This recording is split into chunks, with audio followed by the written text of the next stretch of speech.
I was first told that Jimmy Savile was a pedophile in about 1997, 98 by a number of people, but including the people who had serious connections into the royal family. Not that they were members of the royal family, but they were very close to people that were on the inside.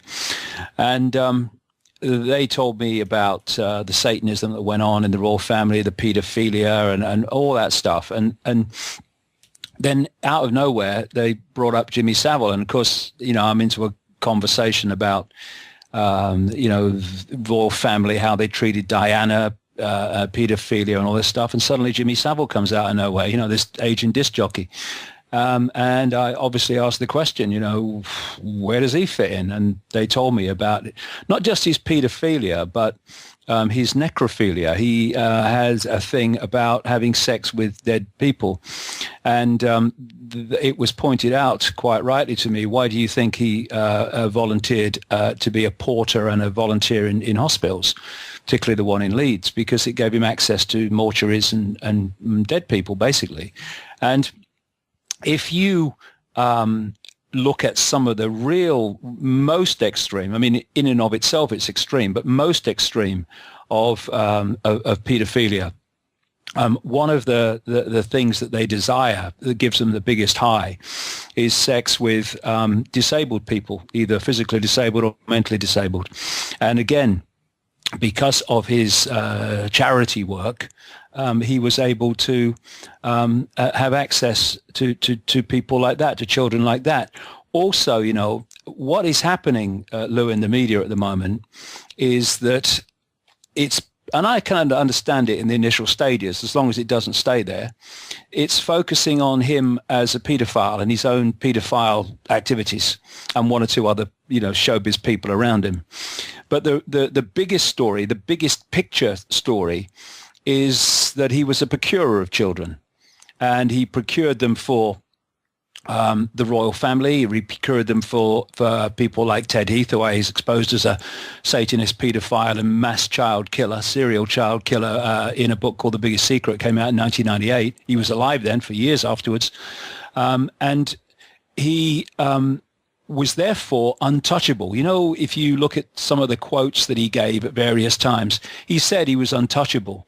And he gave an interview for Esquire magazine in which he said, the thing about me is I get things done and I work deep cover. I've known the royal family for a million years. He was talking about his connections to the royal family and how he was a regular visitor to Buckingham Palace, Kensington Palace, where Diana lived after the marriage to Charles broke up, Highgrove, the country estate of Prince Charles. And he also said, significantly, that the man who introduced him to the royal family initially in the 1960s was Lord Mountbatten. And anyone who's done research into high-level paedophilia, Lord Mountbatten's name will come up. Of course, he was the mentor and Mr. Uncle, big uncle to Prince Charles. And these names are not a surprise to me, because these names came up in the conversations I had with these insiders quite a long time ago now.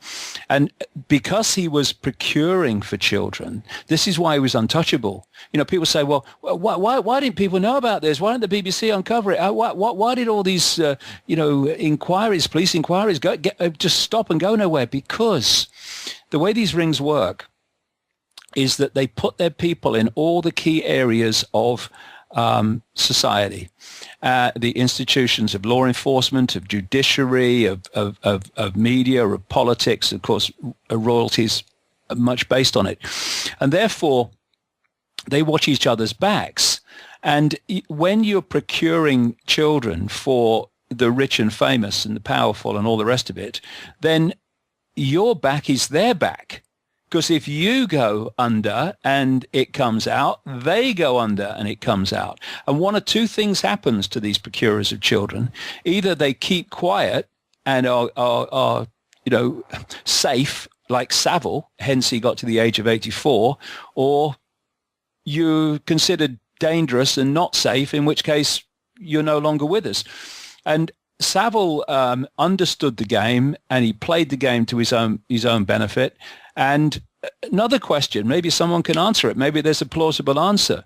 But I look at his Rolls Royce that went for about 160 grand.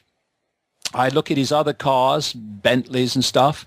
I look at, apparently, according to the media anyway, he has at least 8 homes. I look at the millions of pounds in cash on top of all that, in bank accounts that was in his will. And I look at a guy who, yes, would have earned quite well in the 60s and 70s as the disc jockey and Jim Will Fix It and personal appearances and advertising. But then I look at a guy of 84 who's done none of that for decades and has no real obvious means of living that lifestyle, but still does.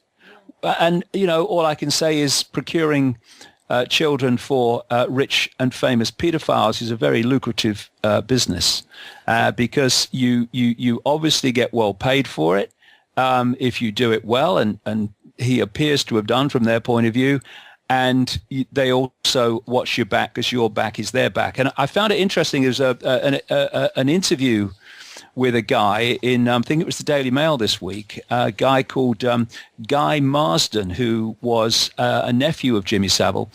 And he said that at the age of 13, he lived up in Leeds. He ran away from home with a few friends to London.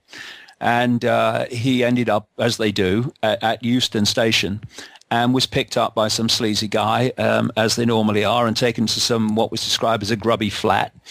And he said around 4 days later, Uncle Jimmy Savile turns up, not because he knows his nephew's there, but he's come to see the sleazy guy.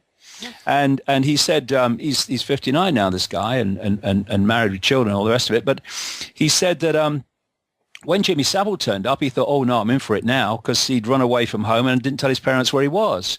But no, he said, Jimmy just took us to a better place. And he told the story of how he and his friends were taken to the very palatial apartment of or a house of a so-called famous pop impresario, and that he witnessed pedophile parties at which Savile would bring children. Sometimes he would bring along, he said, someone who was dressed like a priest, which gave the feeling that these kids were coming from children's homes, exactly where they were coming from. And so back in the 60s it was going on, and he's done it ever since.